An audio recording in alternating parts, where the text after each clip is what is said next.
What's up, fam, and welcome back. Right now I have a Lorcana video today talking about some news, some lore, some speculation, some gameplay, a whole lot of great stuff coming down the line. A lot of people are excited about Lorcana, Disney's Lorcana TCG coming out later this year. Right now I'm on Lorcania.com, a really cool looking website. If you haven't been on it, you need to get on here. Right now we're 186 days, 19 hours, and 27 minutes away from Lorcana dropping in August. And it is coming very, very fast, guys. So looking up here at the top banners, we have Lorcania talking about articles, resources, first chapter, and about the website. A lot of great stuff that you can read if you want to get on here and check out some of the news, articles, and speculation. Cards, you have the card library and artist collection. You can put your decks in here, add your collection. You also have rules. We're going to take a quick look at this because this is very, very exciting as well. So the rules, you have keywords so far: evasive, shift, challenger, ward, speculations, banish, challenged, character, and exert. Now, what's exciting here is the card structure. So if you want to have an understanding of how you think the game is going to play, and you want to know what the stuff around the card means, you can go right here and look at the card structure and see how it's broken down. And you can see everything from keywords, abilities, separation line, flavor text, lore, pips, traits or types, text box, defense or toughness, attacker power. Everything is on here. So very, very exciting. And I think that Lorcana is going to play very, very well. So the next thing we're going to go ahead and look at are the cards. The cards so far that are out on this website are stunning, right? They look really, really good. And what we're looking at right now are the Black Border D23 Expo cards, which already sold. You're not going to get your hands on these again right now until the cards come out that do not have the symbol at the bottom, but they will look the same, confirmed by Disney. And we see a lot of cards that are coming down from the Lorcana decks and a lot of the products that are coming out later this year. So you have everything from Lion King, you have Mulan, you have Mickey Mouse, Hades, Frozen, Stitch, a lot of very, very nostalgic characters, and it's going to be very, very awesome. Now, the reason why I want to bring up this video, because people have some serious questions, right? There's been a lot of talk about, well, Disney owns Avengers and a lot of other great stuff like Star Wars, and if they don't add,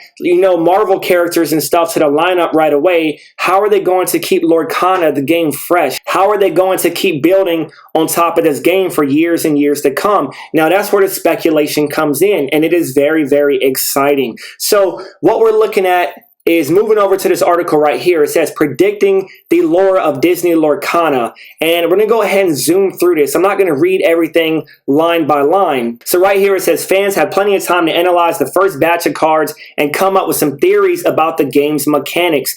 Things like mana systems, what we see in something like Magic the Gathering, your turn order, win conditions, and victory points are all up for debate, and each new card sheds a little more light on how the game will work. All right, so moving on down, it says each character card, which is this right here, right? You have your Mickey Mouse, your Brave Little Tailor, which we know are called glimmers, has a series of typings that denote what type of card they are. Mickey Mouse is a hero, and you can see that right here, right under Mickey Mouse, it says Dreamborn Hero. Elsa, of course, is a queen, Maleficent is a dragon, and Captain Hook is a pirate. Those are pretty self-explanatory labels that are specific to each character, but there's another set of types that all of them share, which seem to organize glimmers into distinct groups. Now, this is where it gets exciting, right? So far, every character we've seen is either Storyborn, Dreamborn, or Floodborn. Now, this is where it's going to get deep, and it isn't clear what the labels mean. Some thought they were related to inks, but Maleficent and Cruella de Vil are both Storyborn, and their inks are Ruby and Emerald, respectively, so it can't be that. So if you paid attention to any part of the article thus far, this is what you want to hone in on. So right here, this is the speculation, and I tend to agree with this. It says, I believe Storyborn, Dreamborn, and Floodborn point to the lore of Lorcana, to Disney's Lorcana, and the artwork of each card reveals their meaning.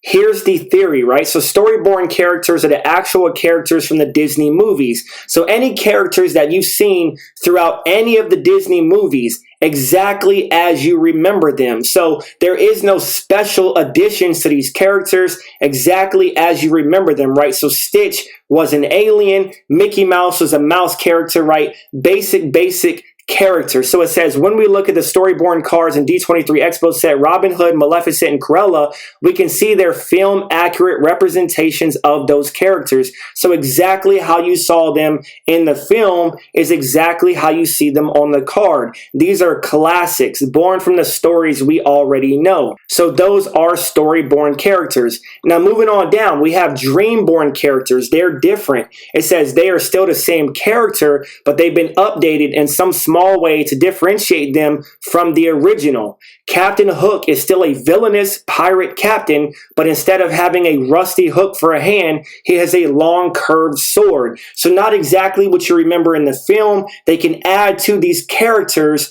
to make the cards more exciting, the lore different, very, very exciting stuff, right? So additions to these characters, so not exactly as you remember them. Elsa is still an ice-wielding queen of Arendelle, but now she's a trained sorceress who reads from magical tomes. These are familiar characters that have been altered by a touch of imaginations, so Dreamborn feels like an appropriate label. Very, very exciting. So lastly, we have Floodborn. And to me, this is one of the most exciting so far. It says Floodborn or totally reimagined characters plucked from the multiverse.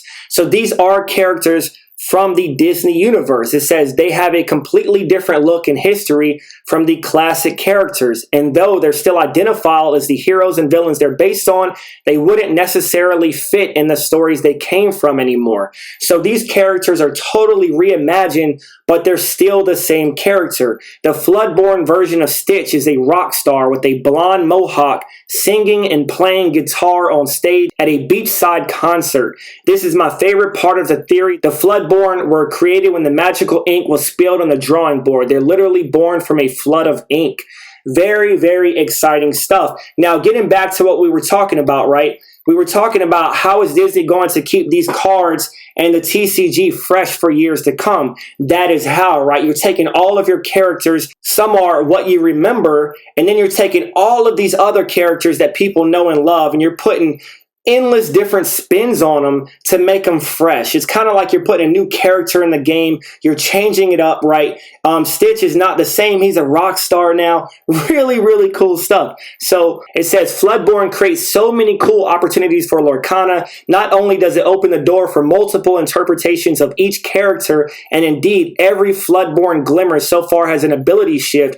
This references multiple versions of the same character, but it also creates the opportunity for expansions with cohesive themes. An entire set could be filled with Floodborn based on a single theme like steampunk, superheroes, or zombie apocalypse. Imagine all of these awesome characters in some sort of zombie apocalypse format would be totally dope, totally bangers across the set, and you would have Mickey and all these different characters lining up as zombies. And it says, and storylines could emerge from the different kinds of conflicts those glimmers create. So it says people like to speculate how wide Lorcana can go, and if it will include Marvel, Star Wars, and live action characters. By using a Dreamborn and Floodborn to retheme familiar character gives Ravensburger infinite opportunities to keep Lorcana fresh without having to include a bunch of niche characters from random Disney Channel shows. So for now, we do not know anything about Marvel and Star Wars and stuff dropping into Disney's Lorcana, but for now, we can say that we believe that the game is going to be fresh if this speculation holds true. So I would love to hear what y'all have to say about this, what you think. Are you excited to play the game? Are you excited for Disney's Lorcana? I really hope that they do this. I think this is going to make the game really, really awesome and put a spin on all of these characters that we all know and love. And I'll be back soon with another Lorcana and another video on something else. And I appreciate all of you, and I'll see y'all later. Out.